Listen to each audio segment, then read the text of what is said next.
Yeah. Oh, yeah. Da da da da da da da. Yeah. Sheesh.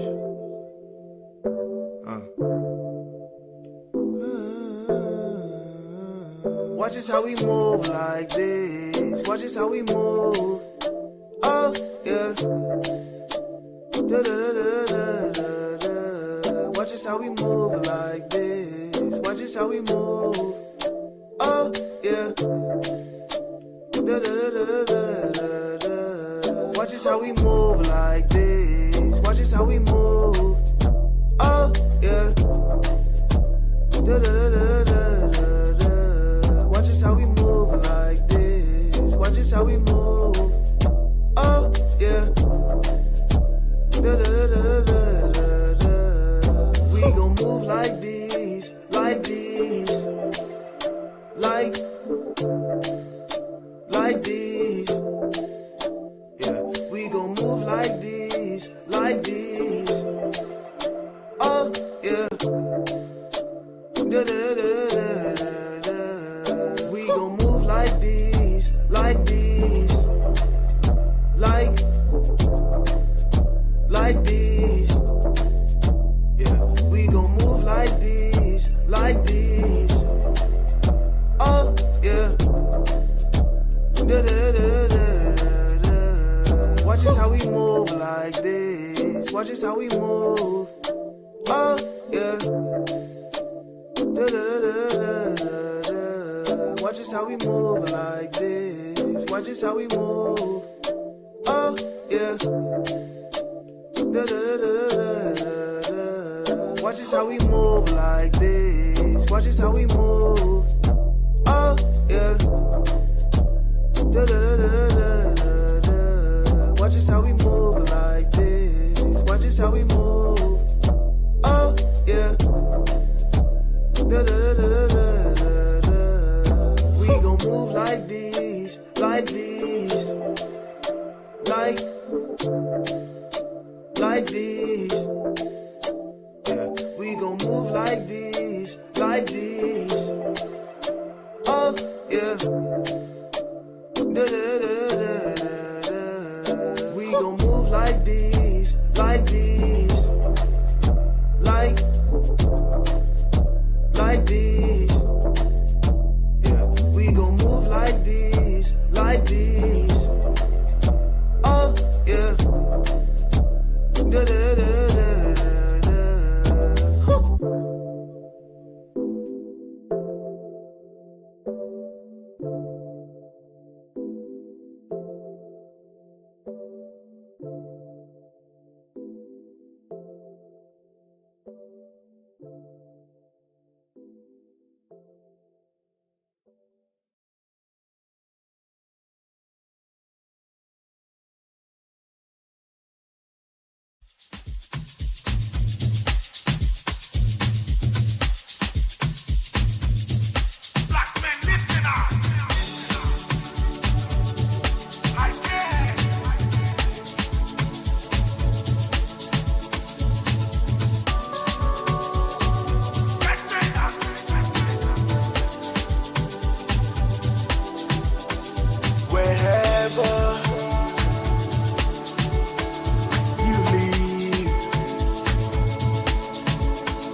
okay. You'll fight through it.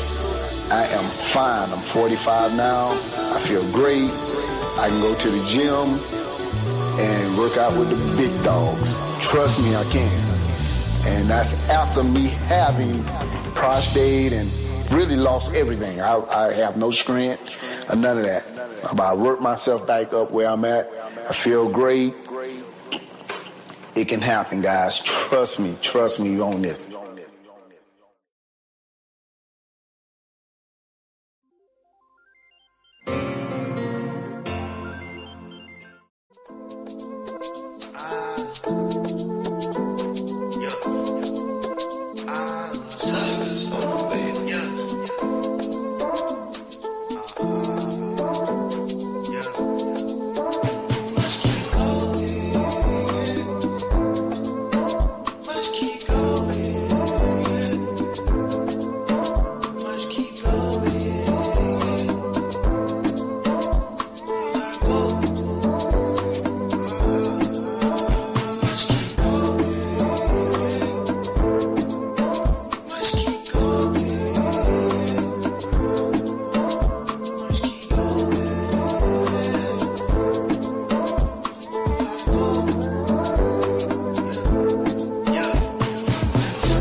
Hello, hello, hello. Good morning, good afternoon, good evening, wherever you are in the world. Thank you so much for joining us here on this happy Friday in the iCCaRE screening room.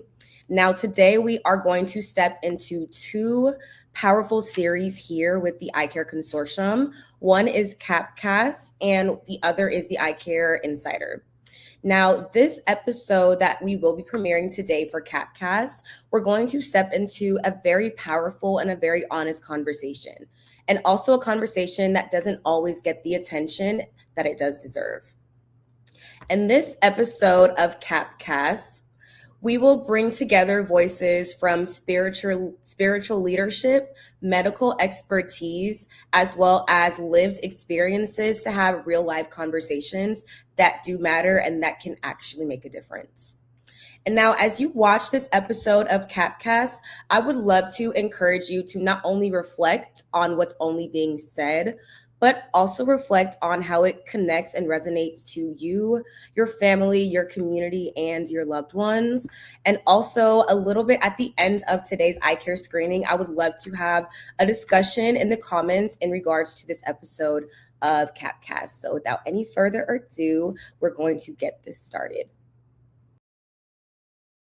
Welcome to Faith, Health, and Service, a conversation with the bishop, the doctor, and the veteran. Today, we're diving into a part of prostate cancer journey that often goes unseen, the emotional and mental health challenges men face when diagnosed with this disease.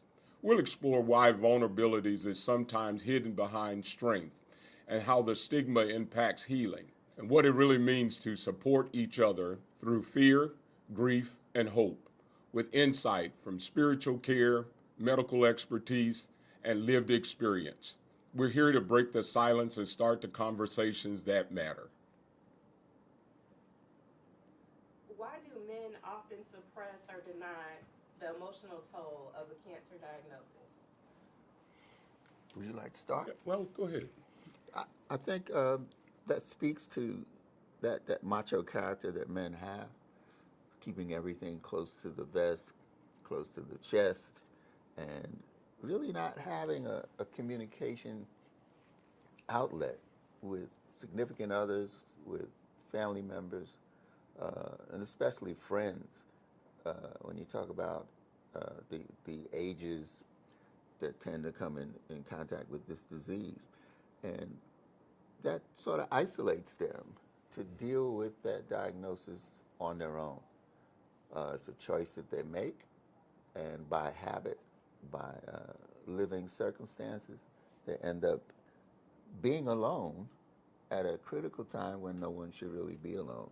What do you think about that? I would agree. I think because there is also that piece of manhood that who wants to go and say something is wrong with me. We specialize in our strength. That's we're taught to, boy, be a man. And so we grow up not really being in touch with who we are, and we never really take care of ourselves. And then to find out that something is wrong, and how do we tell, especially if it's prostate cancer or any kind of cancer, but specifically I think it's prostate cancer because it deals with what we feel is the manhood of the man. And who wants to sit down and say, I'm having these types of issues? And I think that that's one of the biggest drawbacks to really discussing it and even going forward to seek assistance. And I think that the beginning of conversations like we're having today, I think that's where it begins. Yeah, I think it might be helpful because that invincibility attitude, and then all of a sudden you find out that you're really not invincible, and the invincibility is erased by something as significant and as important as a prostate cancer diagnosis. So we got to grow up a little differently, and depending on when that diagnosis hits you, it's a little too late to say, well, I got to change my character. So you find yourself in between a rock and a hard place. And the question is now, what am I going to do? And you might have to think broadly about it. And depending on how large your family is, that's probably the first place you may want to think about sharing it. Unless you have a really good friend that you've had for 20 years, you might want to share it with your friend. But I also think that it's because of how we grow. You kind of brought that up. Is that if my father never went to the doctor, or any of the men that's within my network or within my sphere, if they never went to the doctor, then chances are I'm not going to go to the doctor. So it's almost like going back and undoing learned behavior. Okay. Because I think one of the things is that when you look at men in totality, and I go back to that strength, I go back to that, who was our model, who did we see? And then the fact that you hear cancer and the first thing is, man, I'm going to die, but not really understanding that this prostate cancer is one, you don't have to die from prostate cancer. Right. What are common mental health challenges faced by men with cancer during and after treatment? I think that one of the challenges going through is how is this going to affect me? Not just how is this going to affect me mentally thinking, but how is this going to affect me in the bedroom? How is this going to affect my relationship with my wife? How is this going to, when you look at the treatment and when you finally do go to the doctor and they tell you, you're going to have to do radiation or you're going to have to do chemo or we're going to have to remove the prostate completely. I think that was one of the biggest challenges for me from a personal standpoint is all of those things. What does this mean? What does that happen? My biggest question is where did this come from, and what did I miss in going to the doctor? So I think that those are some of the challenges that play behind the scene. And also that sense of self that we have. We've built this image of ourselves over time that includes that strength, no weaknesses, that macho attitude. And you really have to reevaluate that image that you built all these years of yourself. And you have to really engage with that because you're still the same person, but now you have something that you have to deal with that you never thought would come up. And here you go. And I mentioned about how large families are. And I'm sure emotionally that's one of the first things that you think about. Who in my family am I going to share this with? The other thing about the way we grow up, a lot of us have never really been to a doctor for any reason. Absolutely. I don't need to go to the doctor. What is this yearly checkup stuff? I'm okay. I can still lift weights. I can still do what I need to do. And we don't focus on how important being physically healthy really is because we think that's not something we're going to deal with. So we have to consider that too. And then you feel a little guilty because you haven't been getting your regular checkups, and now you're guilty. What have I done wrong? Have I done something wrong? Maybe I should have lived a different way. So there are a lot of emotional feelings, a lot of thoughts that come into mind. I know it came into my mind. And it's that if I would have, should have game. Yeah. If I would have went to the doctor, I should have gone to the doctor. Definitely I would have gone to the doctor. But I also think that there's an interesting word that has been coming up during our conversation is manhood. And how do we define manhood within our culture? How do we define manhood? Because the average man can tell you when's the last time they changed the oil in their car. They can tell you when's the last time that they changed a tire on their car. They can tell you all the things that manhood would tell you. You got to take care of your family. You got to do all of these things. But they can't tell you when's the last time they went to the doctor. And I think that that's the conversation that we have to have with our sons. One of the things that, when we were teaching our sons about voting and the importance of voting, we took our son to the poll with us, and they've got a chance to fill this is who we're voting for and filling it out. And so now they see the value of voting. I think that's one of the things that we've got to go back. And we don't really have that problem with women because they go to the doctor, every 15 minutes. Every 15 minutes.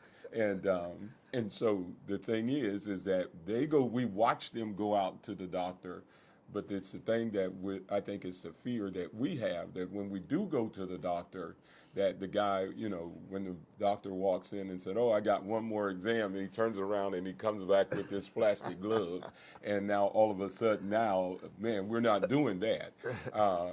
And I think that why? Because my manhood. For that moment, I feel like my manhood has been broached. And so I think that that's a real legitimate question that needs to be had and held when we are talking about health care. Yeah, that concept of manhood. Yeah. You brought up a good point about if you have sons, you want to educate them in a different way. And it brought to mind the fact some of us didn't have that role model. Okay, I never met my dad. Okay, all I know is my mother and my brothers and my uncles, but I never met my dad.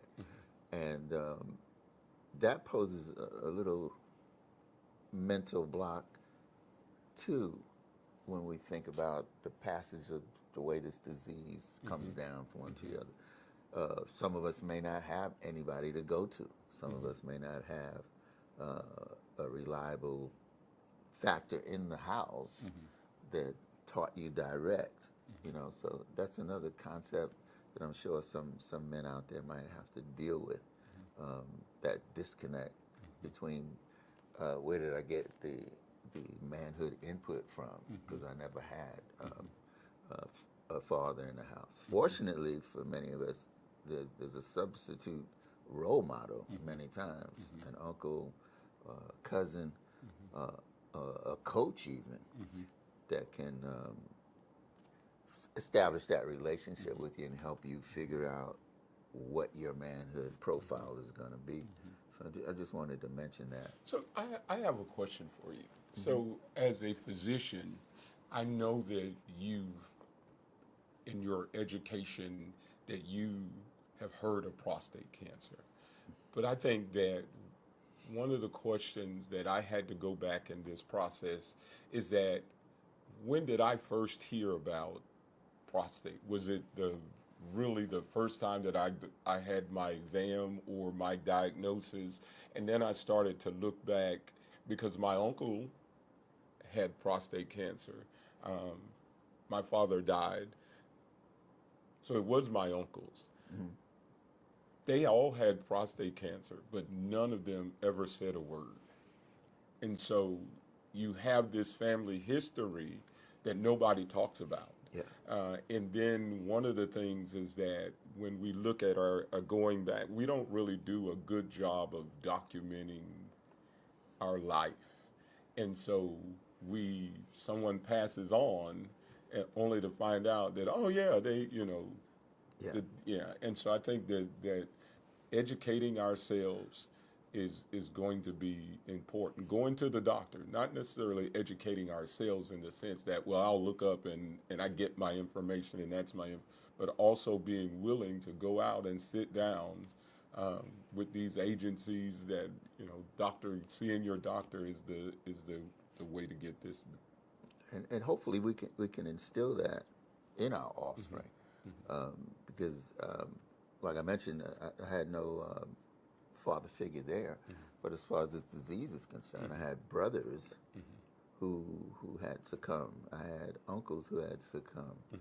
I have a nephew now who's going through the process. So having that person there that we can exchange that information is important.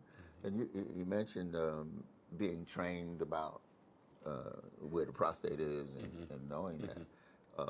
When we pass the information on to our sons, there's an opportunity to educate them about that side of it too, so they'll know what you're talking about, where it is, how it influences your life before, after disease. So I think education, that's the word. I think we've got to educate our offspring too. Have you seen moments where vulnerability became strength in the face of illness? Oh, yeah. Many times. And probably wouldn't have been something that as an individual I dealt with directly, but the exchange with my wife helped bring that out. Because you're comfortable with that significant other, and you've expressed your vulnerabilities before with other things. Could have been the rent that was due that might have been late. Could have been that education bill that you have to really deal with. Something that comes out of the blue that makes you reflect on the fact that you don't know it all, you can't do it all. that you can be vulnerable at times. So you can share that with her, and there's a strength that comes back at you with that relationship. At least I found that to be true for me. So the scripture talks about how we can gain. It is in our weakness that we become strong. And for me, it was that moment because my wife was there when I got the diagnosis, and so my wife was there. I had my brother who was working actually with. I think at the time might have been even Dr. Odette and them, but and so he was giving me, this is what you do, this is what you do. But it was a moment that I shared with my congregation that this is what was happening, in reassuring them that I was not dying of cancer, I will be living with cancer. And then watching their breaking down really encouraged me that man, these people really are supportive of me, but also then realizing that I had not just a reason to fight for myself, not just a reason to fight for my wife, but I had all of these members of my congregation that was pushing me. And it was even in those moments going through treatment when I really did not want to, I didn't want to do it, but it was that vulnerable moment with these 95 people that are sitting there, that you see them, but you kind of wonder, but to see them in their in their most vulnerable moment gave me strength. And that was the thing that, my son, I got two sons I got to go through this for. And so it is, I think that's encouraging us, again, with men. Yeah. That's not something we're doing. No. Boy, be a man. You better suck it up. I know you're not crying. I know you're not sitting over there crying. You keep crying, I'll give you something to cry for. And it's those lessons that are in our head. It's those lessons that have been implanted in our heart. And I think undoing, teaching, and educating manhood, all of those roll together. You mentioned an important point: the support that came from the congregation, and it lets you know that you're really not alone, and you try to expand your focus, because you really have to think about what the effect of you going through this is going to have on people who are responsible or who dependent on you for that support that they need too. So the point I want to make is not just about me anymore. Right. That you have to think about the other people that may affect in time, and you may not have had to think like that before. Because you take it out of your family and now you put it in your broader family, that community family, because people are dependent on you to some degree. And I think that what you just said goes right back to the first question that we talked about, is that coming to the place that we realize that it really isn't about us anymore. It's about those that are around us. Yes. And if you're not going to do it for you, do it for the people that are around you. Exactly. I agree with that 100%. What are some healthy ways men can process fear, grief, or loss during the cancer journey? I think that one of the, you will never conquer what you won't face. Is getting to being honest enough to say that I am afraid. We talk about where the scripture tells us God has not given us a spirit of fear, but of power, love, and of a sound mind. But fear is real. We can, that fear is false evidence appearing real. But it's there. And having to come to that place, for me, going into this oncologist's office, going into this radiation oncologist, this is real. And I am afraid, but because of the network that I have around me, the support system that I have around me, it, it, it it's okay. And I think that's the first thing is the admitting, because that manhood thing again, Yeah. is just having that conversation with self, then allows you to have that conversation with others. Well, that four-letter word that you just brought up, the fear, you put it in context from where I had to come from, because I knew what the disease meant. I knew the the treatment, the many different facets of the treatment that would be done, and still there was fear, because now I'm not reading about it. I'm not educating a patient about it. I'm experiencing it, and it brings it out on a different level. So you have some concerns, and the more you know, sometimes the more fear you have, because you know about some of the downside of what this new diagnosis and treatment experience is going to mean for an individual. But now it's not that person over there that I'm trying to educate or take care of.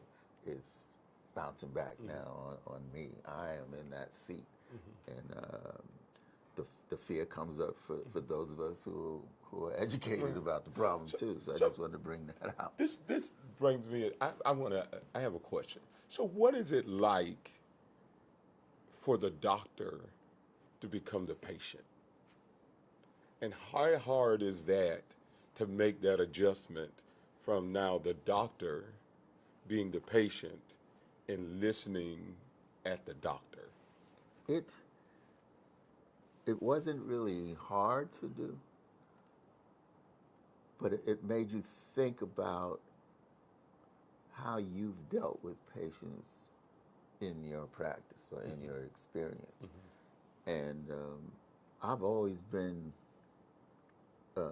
open and close in that I've tried to include myself into that patient's family so that when we spoke about things, it wasn't like the doctor talking down to you. It was like a family member sharing something with you.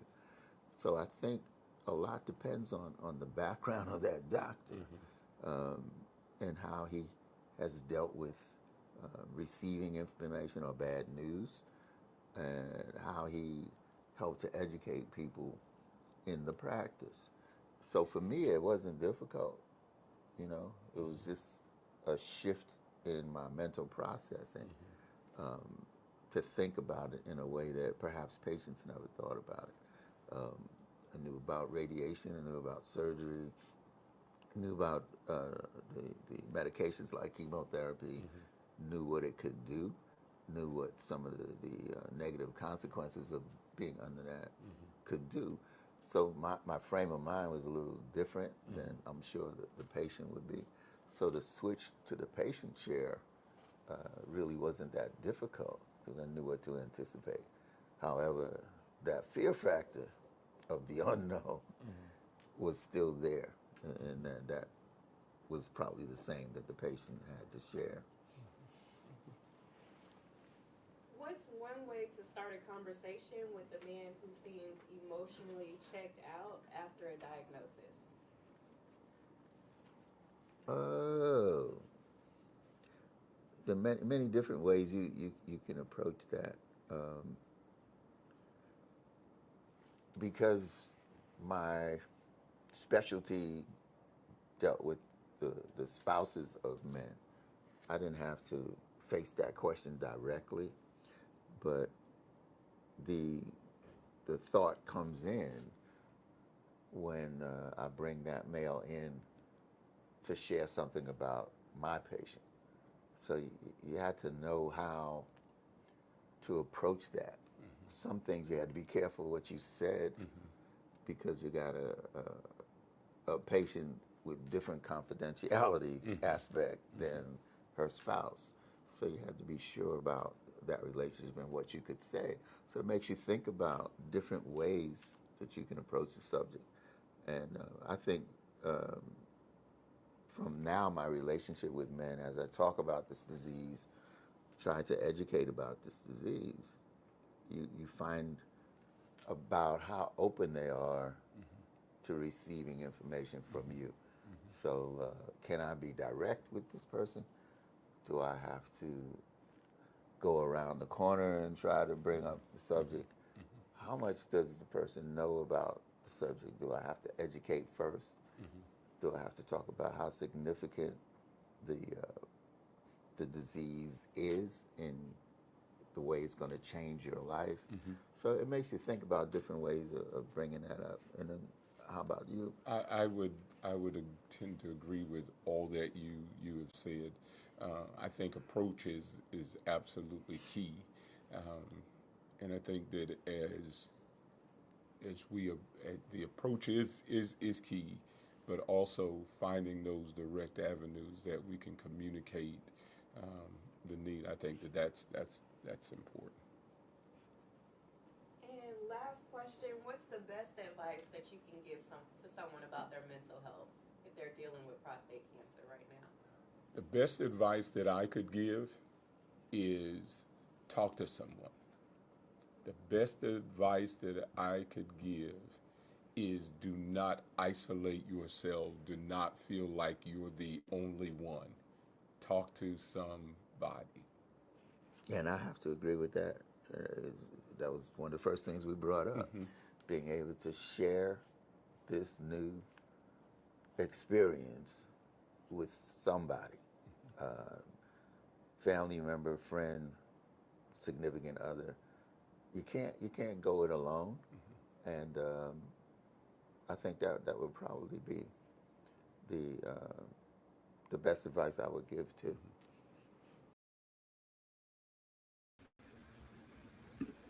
All right. So that was the episode of Capcast, and I hope you enjoyed it. And I also hope that you were given a deeper understanding of both the mental and emotional side within this journey. The kinds of conversations that often go unseen but are very important. Now, I want you to hold on to these thoughts, questions, or comments that you may have in regarding to this episode, because we're actually going to come back to that a little bit later and get into some discussion questions together. Now, introducing iCCaRE Insider, where we take a behind the scenes look at the hardworking members of the iCCaRE Consortium and the everyday efforts that go into advancing their mission. From research and collaboration to the very real people driving impact into the communities in which we serve. So let's get into this episode of iCCaRE Insider, and then we will have a little discussion about the episode we just saw for Capcast. All right. Good morning, afternoon, or wherever you're looking or time of day. We are glad to have you. Welcome to another section of iCCaRE Insider, People Behind the Progress, where we have another subject matter expert here just to talk a little bit behind the scenes of what they do and, more importantly, how they help the community. So without further ado, again, my name is Stephen, your host for this afternoon, or again, morning, whatever time you're looking at this wonderful segment. Go ahead and introduce yourself. Hi, my name is Jade Thompson-Reeves. Awesome. And before we go into the questions, tell us a little bit just of what you do. So yes, I'm a research project assistant here with CHIRP under Dr. Odedna's lab. I assist in some of the grants that she hosts. So we have CoLab and SEAL, which are the two main ones that I work with. Awesome. Oh, good. Okay, SEAL is for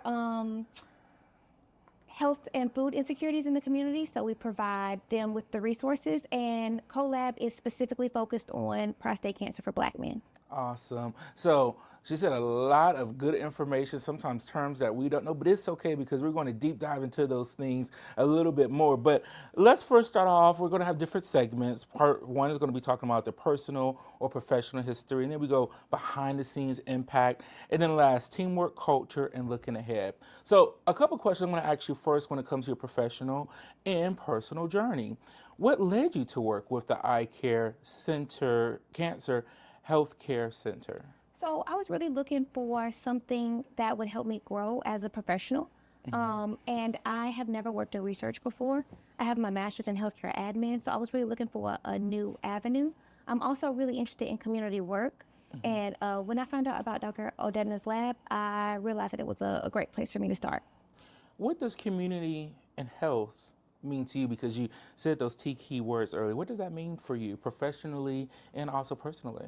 So for me, community is just like-minded people who are all moving towards a similar goal. Also, the people who I grew up with, the people who look like me.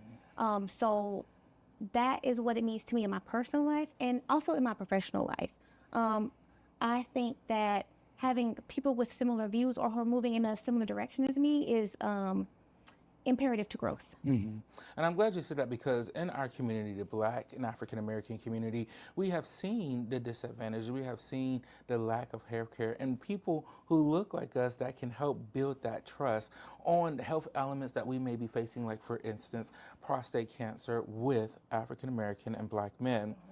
When it comes to your background, how does your background or community influence the work that you do today?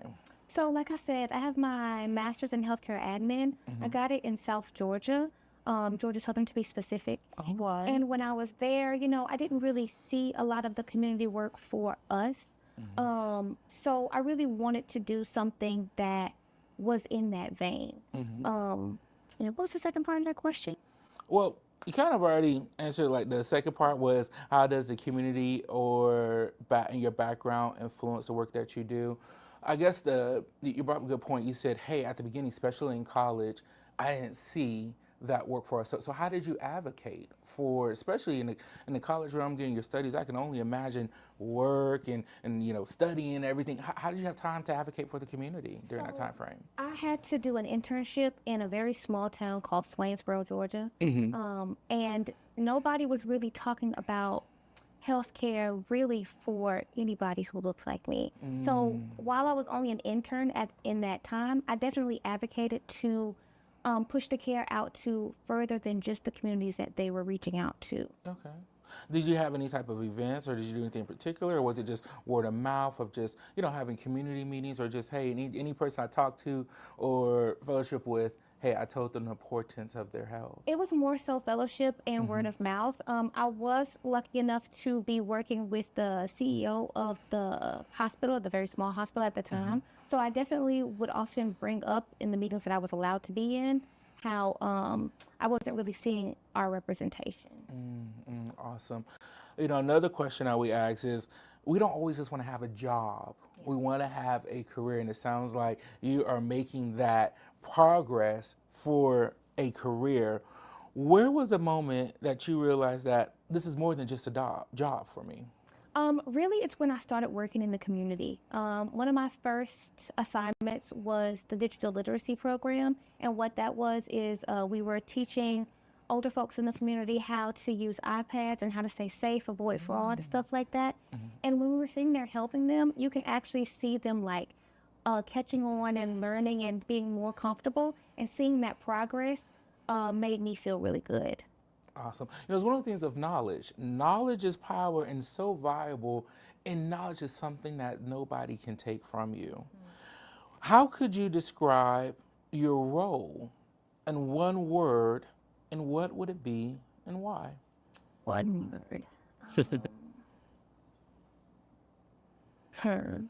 I guess the first one that comes to mind would be, helpful. Okay.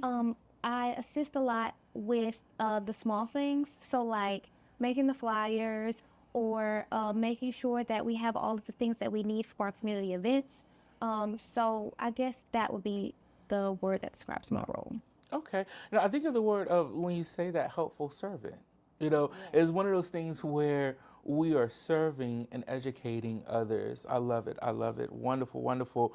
Now we're going to switch gears. So you tell us a little bit, but professionally behind the scenes and personally, which I love. And I'm pretty sure our viewers love that too, as well. Now we're going to be talking behind the scenes impact. What does that look like when it comes to the impact? What did you do behind the scenes that shows the value in the community? So the first question is, what does a typical day look like in your role? So typically, I come into the collaborative. I check my emails to see what I have to do. We have events the night before where we recruit participants, and then I would start the process of remuneration, which is essentially paying them for their completing the surveys. That's very important. We have 48 hours to get it done. That's usually the top of my list. And then from there, I'll go talk to one of the coordinators and see if there's anything that they need me to complete urgently for upcoming events. So it sounds like, can it be busy at times, Very or much so. does it fluctuate? Is it one of those things just like, I saw one of those things, I think it was on Instagram or Twitter, where you have a person just running around, and they say, this is how I look before I can even open up my laptop. Yes, I'm definitely running around trying to get things done. Yeah, it can be quite busy, but there is some fluctuation for sure. Awesome. Well, I tell folks, take your time now. Only one task at a time, one email at a time. What's something that most people don't realize about the work that you do or the impact that it has? I think that people don't understand, and maybe they do, that remuneration is a task. I know that the coordinators have to do it as well, but not everyone in our collaborative does it. And it's a very detailed, lots of steps task. And it is very detailed for something that has to be so important, if that makes sense. Like so many steps to get someone paid. It's a very detailed process. So it's not one of those things, hey, okay, I did my job, where's my paycheck at the end of the day? Very much so. Because we're thinking about money. Yes. And when we think about money, every dollar, and that's to say every penny, is accounted for. So I can only imagine I's dotted, T's crossed. Yes, yes. Tell me about a time in your work that you helped a patient, research, or community member. Tell me a time, because we talk a lot about, again, it's about community relations, community building. Tell me about a time that you have had done where you did that, and what was the outcome? So, as I mentioned before, we did the digital literacy program. And I sat with a participant and helped her through the entire process, setting it up, getting her pin set, helping her navigate the different apps, helping her download everything. So that's one instance where I sat down and walked our participant through every step. Also with SEAL, the survey is very detailed. It's like 12 tabs. So I also sit with the participants and go through each step. I read each question, all the choices, make sure they understand everything in detail before we complete the survey.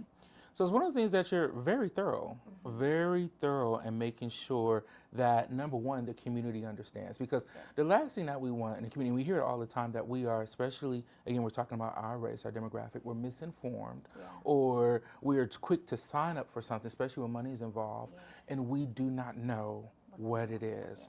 And we don't need nothing to come back and say, you or Mayo did not say it. So I'm very glad to hear that. Thank you. Thank you. What was the outcome? When you shared that with the community, how did they feel? How did they receive the information? They were very grateful. Anytime that I am assisting someone, they always give me lots of thanks. They always say how appreciative they are through the process and afterwards. And I realize that too, or I see it myself when I come back and they remember me. And they come up to me and they hug me and they address me by first name. That's my other question. I said, do any of them come back for more? 100%. Oh, When you build that rapport, they always come back for you. All right, that's what I'm talking about. What is the biggest challenge in your work, and how do you push through? I know we talked about how sometimes it can be busy, and especially when it comes to that mediation, getting those things done. What is the biggest challenge, and how do you push through? The biggest challenge, I would say probably the travel is a challenge. Sometimes coordinating the events can be difficult. because it's not just on us for coordination, it's on the community. So sometimes we'll have things planned out for a week and they get canceled last minute, or sometimes an event is scheduled last minute and I'm unable to attend. So how do you push through those things? Usually I communicate as soon as I know with my coordinators if I won't be able to attend an event, or same with the post leaders. I'm not their first point of contact, but I am someone they do contact. And if I am made aware of something, I let the coordinators know as soon as possible.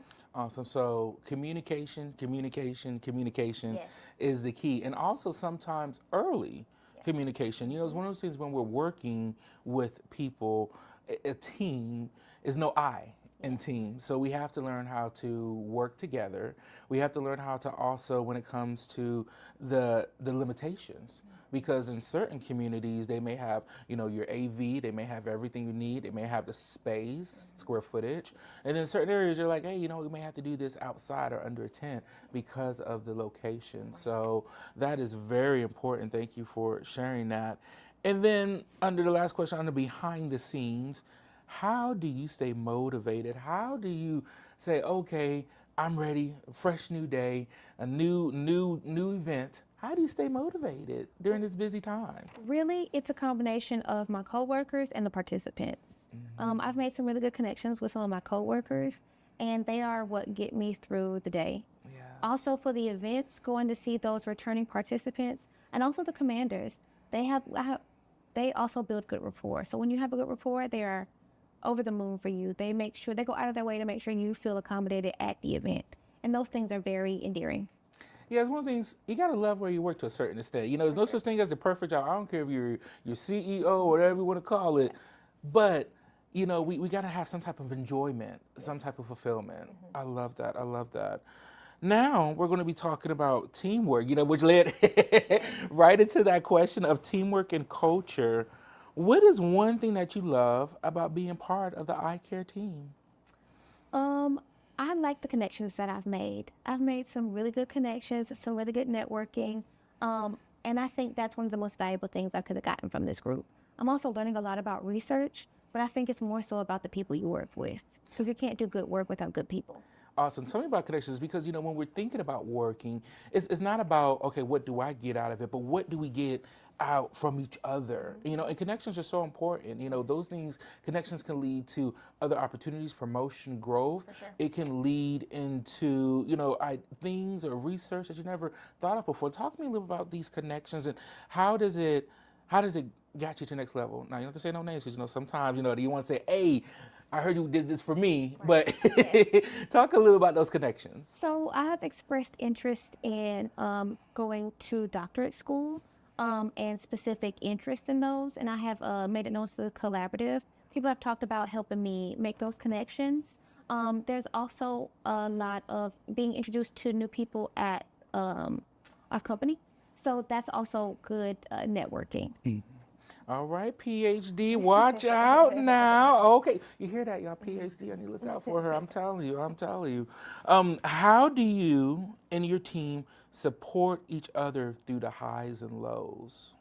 I think for me specifically and the people that I work with, it's communication. If we're having a hard time with something, if we're not understanding something, we definitely come together and have conversations about it. We have weekly meetings for both of the programs that I work with, and we're always bouncing ideas off each other, trying to make sure everyone's on the same page. And I think that's pivotal. Awesome. And also, what ways does your team ensure that the Black and underserved and African American community voices are heard and respected?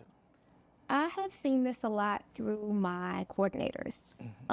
They really are working with the commanders of the post to make sure the people that we need are at the events when we need them there. They are some of the most hardworking people I know, and they're both younger than me, which gives me much more inspiration. Awesome. When it comes to the voices, I know you said, hey, the commanders and you work together as a team. What specifically are some of the things that you have seen to make sure that those voices are heard or move to the next level? Let's say when it is time for a new medicine or something to be rolled out. How do you make sure, or what have you seen specifically, that those voices were brought to the table? So the coordinator of CoLab will have individuals come and speak to him directly about needing remuneration or having an issue or not understanding something. And he goes out of his way to make sure that they are heard. He'll, right there in that moment, whatever he's doing, he'll stop. He'll take them to the commander. They'll have a conversation right there. Or he'll write a note down, and I get an email chain later where he is addressing it. And who is that again? And, Quincy. and what post is that? If you can let the people know, in case somebody's here in Jacksonville and want to know. So it's been at multiple posts. There's been ALP 194 in St. Augustine. There's 244 here in Jacksonville, and also 197 here in Jacksonville. Awesome, wonderful. So if you're in the Jacksonville area, Google search those post numbers. That's where you can get that information. They'll be more than willing, and I know able to help you along your journey. When it comes to sharing a memorable moment of an outreach event or team meeting that stuck with you the most, what would that be? It would have to be our most recent Wellness RX. Okay.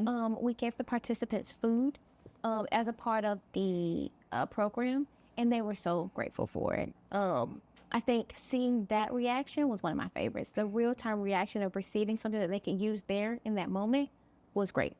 Tell me a little bit, you know, this is kind of like a no-brainer. You say, well, food, I mean, we all know we need to eat, yes, but tell me the significance of, more importantly, when it comes to the RX, receiving food in these locations. Tell me a little about that. Why is that so important? So it was fresh food. It's not the processed things that we usually have quick and easy access to. It's things that they could make themselves. There was also recipes included in it.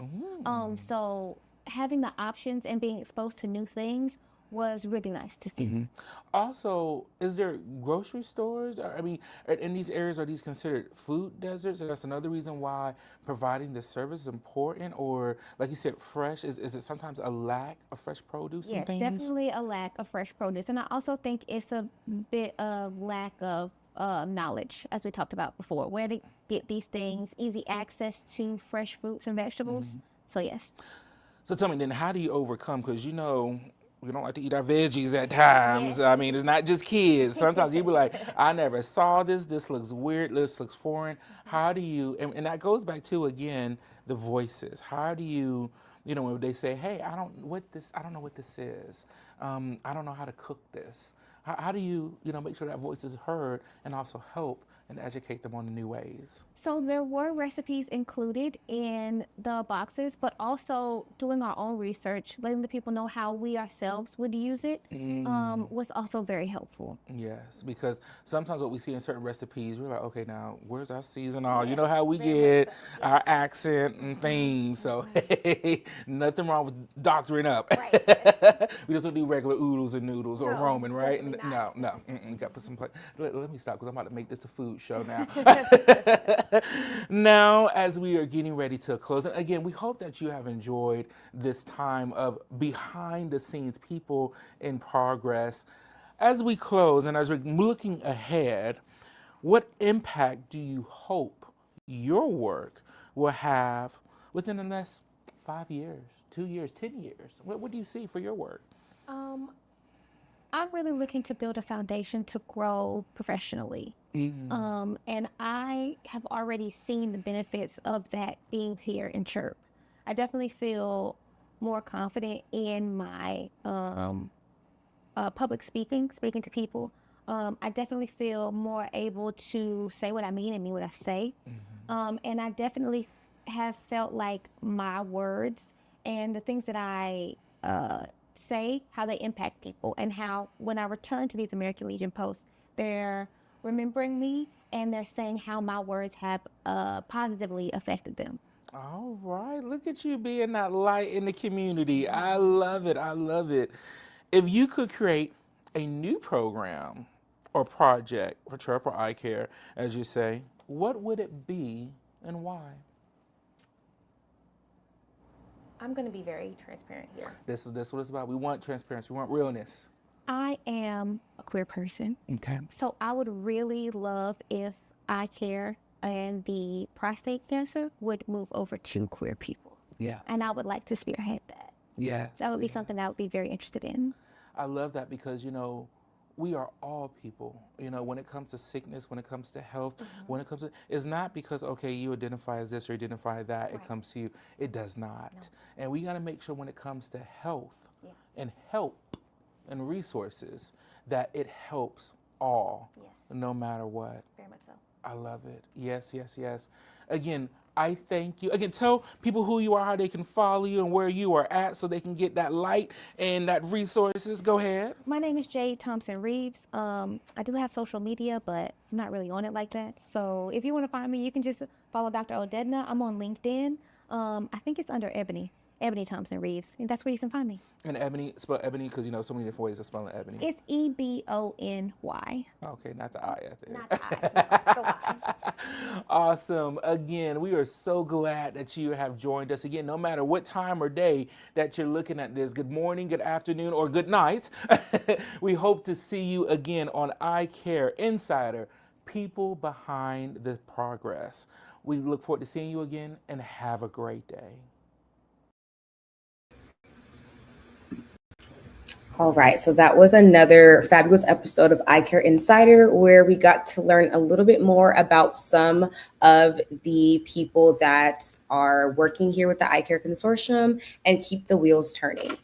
So now I want to bring us back to the episode we saw previously of CAPCAS, but this time not just as viewers, but as people reflecting on everything that we've just seen. So first, let's look into the comments to see if there are any questions so far. Okay. When are we going to see the hardworking team in Africa? That is a great question. I would love to be able to curate that. I definitely want to see all of the amazing things that they're doing over in Africa, and they definitely need to have that coverage. So that is definitely a new show idea. We definitely need to get that started very soon. All right, so some of the questions that I would like for us to have a discussion as we have a couple more minutes left today. The first question is, what does support actually look like to you when someone's going through a health crisis? Now, me personally, what does support look like for me? I feel like physically being there, of course, checking in on them, asking them if there's anything they are needing, praying with them, just also giving like words of affirmation to let them know that they're not alone. They can talk to you about anything. I feel like reassurance and just like communicating well is support, or, at least one way that you can support someone that's going through a health crisis. So are there any responses or any comments, any opinions from the audience?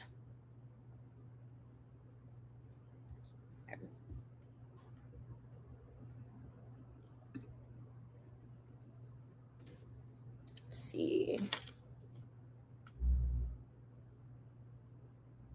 Okay, I don't see any so far. And then as you guys are coming up with some answers, the next question that I have before we wrap up is, if you could give one piece of advice to someone who was just recently newly diagnosed, what would that piece of advice be?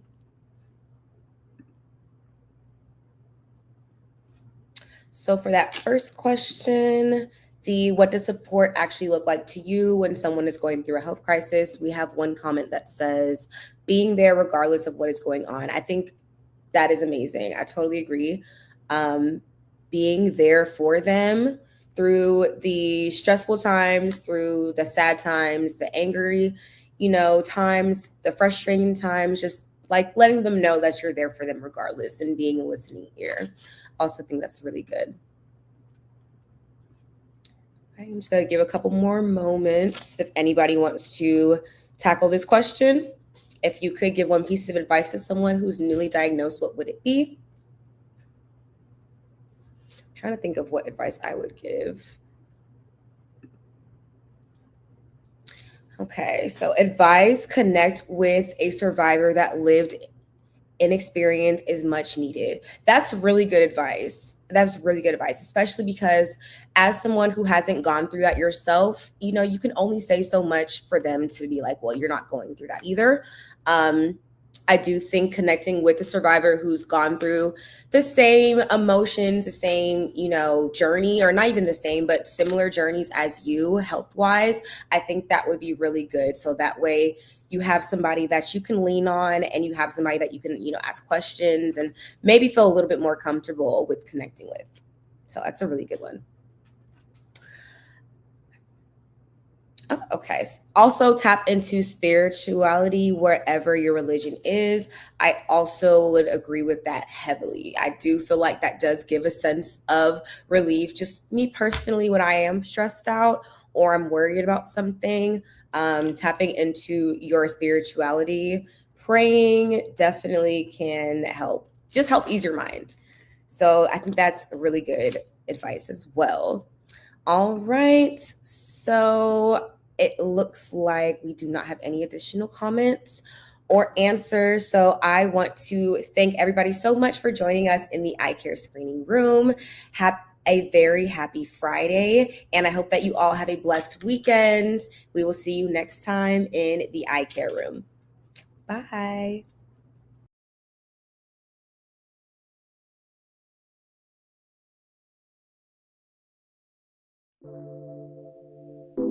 Yeah. Oh, yeah.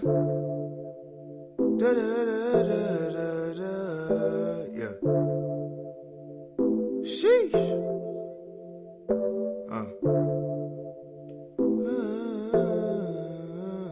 Watch us how we move like this. Watch us how we move. Oh, yeah. Da da da da da da da. Watch us how we move like this. Watch us how we move. Oh, yeah. Da da da da da da da. Watch us how we move like this. Watch us how we move. Oh, yeah. Da da da da da da da. Watch us how we move like this. Watch us how we move. Oh, yeah. Da da da da da da da. We gon' move like this, like this, like this.